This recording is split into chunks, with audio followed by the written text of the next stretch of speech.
Welcome to the channel, guys. Here we have a daily race at Fuji Speedway. Here we just catch the tail end of qualifying for me, and 10 seconds to go to the end of the session, and I'm on a personal best lap time here, so racing to the line. Will I have the time? And just yes. So skipping forward now to the end of the race, the lobby chat. It was kicking off a little bit here. There was a few little people unhappy with the cleanliness of the racing during this race. So if you stay tuned, we'll figure out actually what happened in the race.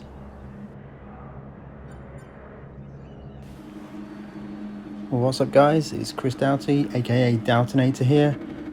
Rarely getting a voiceover on a video for me, so this is an interesting race because I started from an unexpected pole position at Fuji. Now, I had a good quali time here, but a lot of the time I'm running in quite high lobbies, almost being A+ rated. I had A+, and then I lost it a few weeks ago on Dragon Trail Gardens with Group 4, so that was a nightmare. Anyway, starting from pole here, I went super defensive straight away. I weren't really sure on the braking point for the first turn from pole on cold tyres. Luckily I managed to get it stopped pretty good. The defensive move seemed to pay off for me. Didn't give anyone a chance to get down the inside and take that position away. Looking at the pace of these guys in the race with me, I started on the medium tyres just to try and get a break for it, try and break the slipstream on lap 1, and it seemed to be working for me already. Getting a good gap to second place here. This first lap for me is actually working out really good. I'm hitting all my braking points, turning in well. Luckily, second and third place guys are respecting the braking zones as well. No major dive bombs. So this is where this video takes a bit of a different turn. Spoiler alert, I won this race. After coming out of the last turn on the first lap, you'll see in a moment, second and third place get a bit of a coming together. It gives me a massive gap, and I just checked out. I just hit consistent lap times.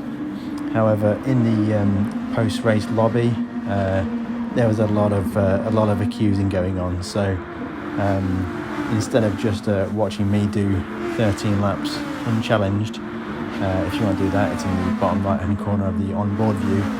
I decided to look down the order and see what kind of chaos kicked off down the middle of the pack. In this race, I happened to notice on the kind of the start grid, Dilster as a username near the back of the grid without quali time. Now, I'm aware of Dilster as a really fast driver. Now, it looks like he's on maybe an alternate account, maybe racing from the back. So, quite frankly, the pace he has, he could just blow my doors off. He would win this race by a mile, but perhaps he's on an alternate account trying to race from the back and improve racecraft that way, or just have some fun. So in the lobby afterwards, there was a bit of an accusation towards Charlie 8, who we are focusing on right now, referencing some unsafe overtakes. So let's see how the race progresses behind me. So far, so good for everybody. Nothing crazy really going on. At the end of lap 1, there's a bit of a bump and barging with second and third place, but I think they got themselves sorted out. And now we're just focusing on Charlie 8, who's using the Honda NSX, which is not really the fastest car for this race, but he seems to be doing good so far. So we're just scrolling back through the pack now, and there is TRC Dilster, perhaps an alternate account, but yeah, I've seen this guy, if it is an alternate account, I've seen this guy in the top 10 and doing superb lap times on almost every daily race. So let's just see how it gets through the pack. Nice inside move on the 17th or 16th place guy. Now it's 15th. I don't know if there's an error or a crash happened there. But it's good to see that bit of racing there, a bit of room given by both drivers. Nice bit of respect, so quite rare to see in GT Sport daily races. looking at the strategies on the hard tyre here, so even though he's probably on the slower tyre compared to the drivers around him, he's still got more pace than them, and when he switches to the medium tyre later in the race, I'm sure that's where he'll gain a lot of time back. If ever you've raced at Fuji, you'll soon realise that Sector 3 is the most difficult section of any track to race on. The fast line in Section 3 or Sector 3 is a lot of wide entries and then tighter exits trying to carry speed, certainly onto the main straight. So this leaves you like massively open to someone throwing it down the inside and parking their car on the apex and compromising the lines for both drivers. So watching the cars go down the main straight now. If you're interested, I have another video on my channel, and it is a strange glitch where there's a car going down the main straight almost 380 miles an hour. Quite a funny thing. So yeah, check out that video if you're interested. It's just a short video, but it's hilarious. Ghosting problem which fires someone off down the straight at 300 miles an hour. So that's always amusing. Now we're looking back through the pack now to find out where the racing is going on. Right now on board with the Dilster, looking for a way past the fellow Brit in 13th place, and it looks like there was a bit of a lost the rear end there from that guy, and Dilster's up into 13th himself, almost side by side with the guy, and it looks like another Nissan there. So, nice dive to the inside. Bit of a door bang, but the door was quite aggressively closed there. So let's see what the penalty system thinks of that. Looks like no penalty awarded, so clean move right there. We know the GT Sport penalty system is 100% accurate with its handing out of penalties.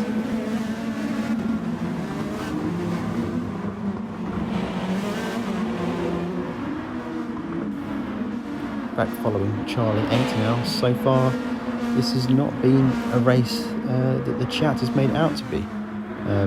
No real issues that I can see. Everyone looks like they are maintaining positions. A few little door banging from time to time, but as far as I'm concerned that seems okay.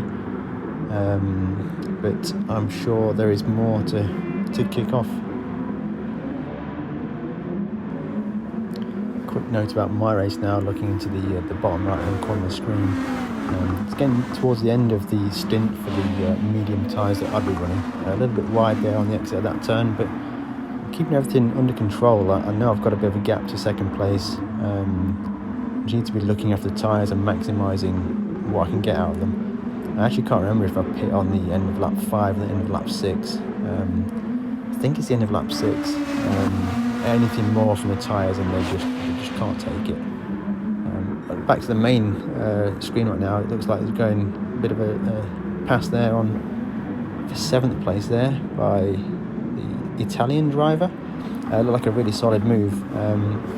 Penalty for the guy ahead of this guy, and right, just dropping back now to Charlie 8. He's progressed to 9th place from his 10th place earlier on, and I'm not sure why that could have been. Could have been a mistake from another driver. Could have been a pass or even a penalty. So it looks like a lot of people are taking the wide line onto the straight, the wide line entering the straight to get as much corner exit speed as possible. And looks like right now we have the two offenders. Okay, a bit of background noise there. Looks like we've got a train coming by, so horn for the train. No, back to the race. Dilster is now in the slipstream of Charlie 8. Charlie 8 goes defensive or attacking. No, he's dived down the inside of the Austrian driver, so it looks like Dilster's got past the Austrian driver as well. So I think things are, that could have been the first incident that Dilster was referring to, because that was quite an aggressive dive there from a long way back for Charlie 8. So let's see how things play out now. So Dilster's right on the back of Charlie 8. We know Dilster, and also looking at the data, both Dilster and Charlie 8 are both on the hard compound tyres, so things are really heating up now. Bit of an overlap there, and they are going side by side. Well, that looks like a very aggressive defensive manoeuvre by Charlie 8 there, and yeah, a bit of squeezing going on, and a penalty given to the Austrian driver. 4-second penalty for the Austrian driver. I didn't quite catch what happened there, but perhaps not worth 4 seconds worth of penalty, if indeed worth anything at all. As we know from history, the GT Sport penalty system can be quite random for its handing out of penalties. And you see there, yes, I'm in the pits now. I've pitted on the end of lap 6 for me. Now switching onto the hard tyres. I'm not sure what strategy other guys are on, but it looks like I've been able to get out in the lead from my pit stop. So I've served my pit stop. I'm now on the hard tyres, and I've still got a good gap over second place. I think they also pitted as well, also starting on the medium tyres, so it's quite a strong position that I'm in right now.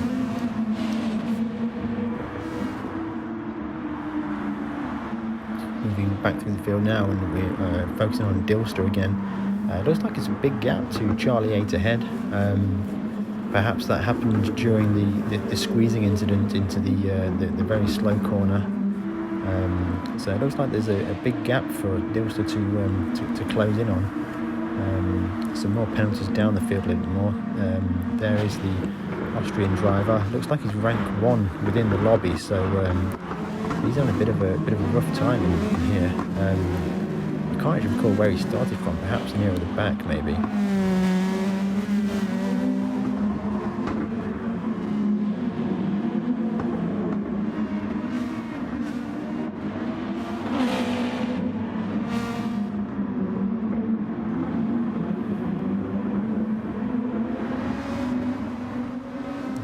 A flash of the lights there from Dilster as he comes on the main straight.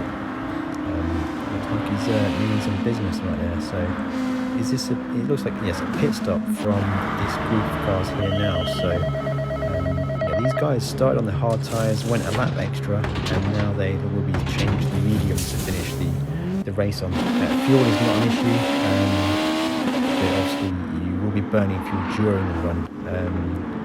It looks like, oh, that is another aggressive move at the end straight for Charlie, straight out the pits, and means business. So he's put a move straight away on that Spanish guy, and he's on the medium tyre now, so maybe cold tyres as you come out the pits, but he certainly made that happen. Dilster has not yet passed the Spanish guy. It looks like Dilster is entering kind of wide, looking for the cutback on the exit there. So with the new medium tyres, he should have good exit speed. I think the potential to throw it down the inside into the slow hairpin here. Yep, it's lining the move up there on the brakes, and it didn't quite get it done. It got a bit squeezed there, and he's right on the back bumper of the Spanish guy, and they're both closing up on Charlie 8. Now this is where we get the the penalty system is so sensitive on rear bumping. Oh, that was a fantastic move there. He's just thrown to the... Oh, no, he's got a penalty. I'm not sure if that was from rear bumping or what, but Dilster has just got a penalty there for something, most likely the lightest of rear bumping. Side by side drag race down the main straight now, and will he have the balls to go deep on the brakes at the end of the straight? And he can't make that move. He's hanging around the outside, but he just doesn't have the tyre advantage. It looks like they're all on the medium tyres. I think perhaps it could have been a medium versus hard situation, but it looks like a lot of these mid-pack runners have gone to medium to finish the race. Charlie 8's closing in massively now on the British guy. I'm not entirely sure what tyres he's on. It looks like Charlie 8's got a massive tyre advantage right now, and will he throw it down the inside at the hairpin? Let's find out. It's gone to the outside. The English guy goes defensive, and everyone's closing in now. It's kicking off right now. This is classic Fuji Sector 3 right here in the race. Charlie goes to the inside, which then puts him to the outside for the next corner. Dilster's looking to go very wide on the entry to get a nice cut back on the exit. He's still got a penalty to serve, remember. And then Charlie's squeezed right down the inside of the final corner. A bit of bumping, bit of door banging going on. He's got the move done. A bit of flash of lights from Dilster, who then serves his penalty. Loses quite a few positions there. But Charlie, he's gone right defensive. He's come back out. He's just, yeah, this is going to be a chaotic corner. Lots of people on the brakes here. He's been hit. That was unfortunate. That was completely not Charlie's fault right there. He's been bumped by someone late on the brakes to the inside. And let's find out what's going on ahead. So it looks like the guy who bumped did get a penalty for that. So he's got a 3-second penalty. Looks like that worked there. And now I've got the South African guy, and it's the Austrian. He's back in the action again. Oh no, he's running wide. Oh, he's lost it completely and just split the pack. It's quite lucky for Dilster there. A lot of stuff kicking up ahead. A bit of a wide line for one of the guys there, getting a bit of dirt on the tyres, and we are going to the dangerous braking zone of the hairpin now. He's going around the outside, he's looking to the outside, then to the inside. Again, Sector 3 chaos at Fuji, but he's got the move done. No, a bit of Tokyo drift there, flash of the lights from the South African guy, and yeah, all the track being used here.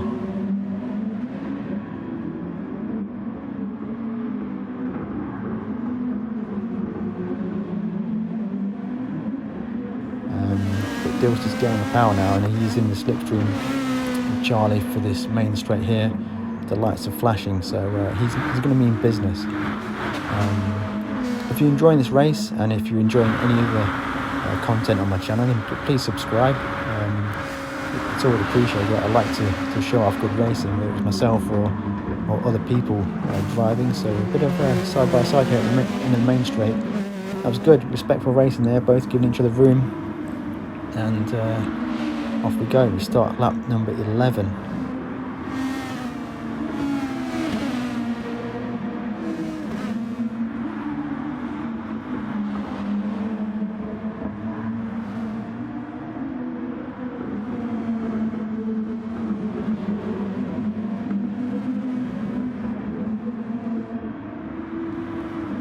Will there be any more incidents between Charlie and Dilster? Let's find out.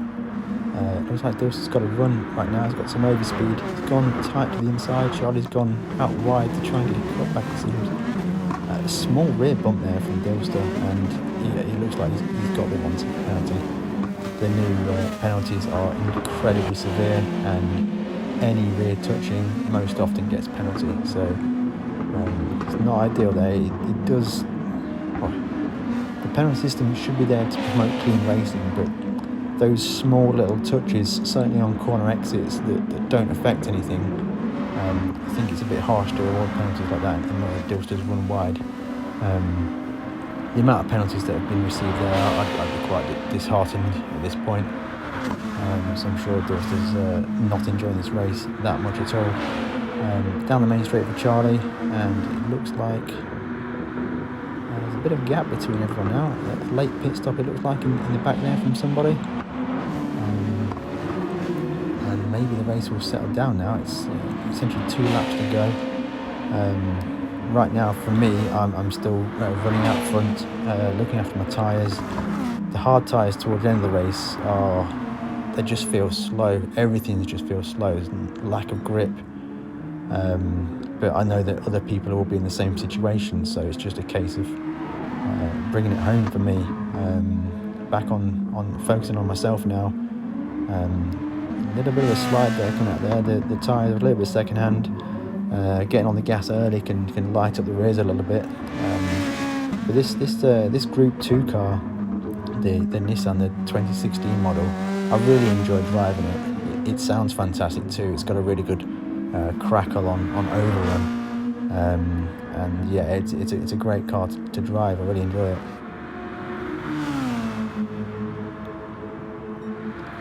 So here we are now starting the final lap, 13th and final lap.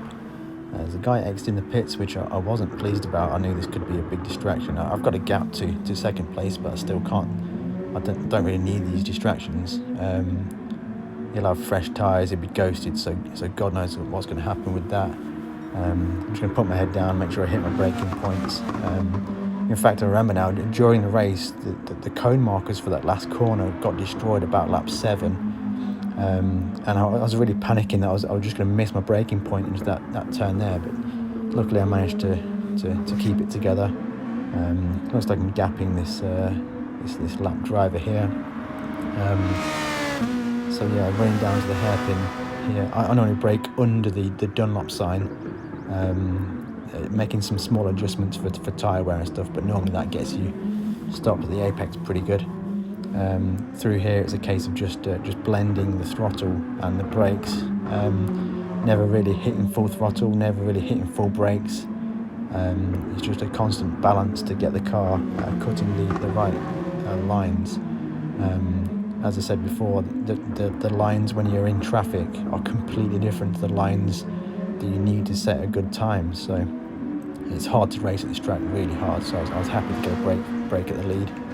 And here we are down the main straight. This is my 15th win. Wins are super hard to come by in GT Sport, so I was pretty pumped to get this win.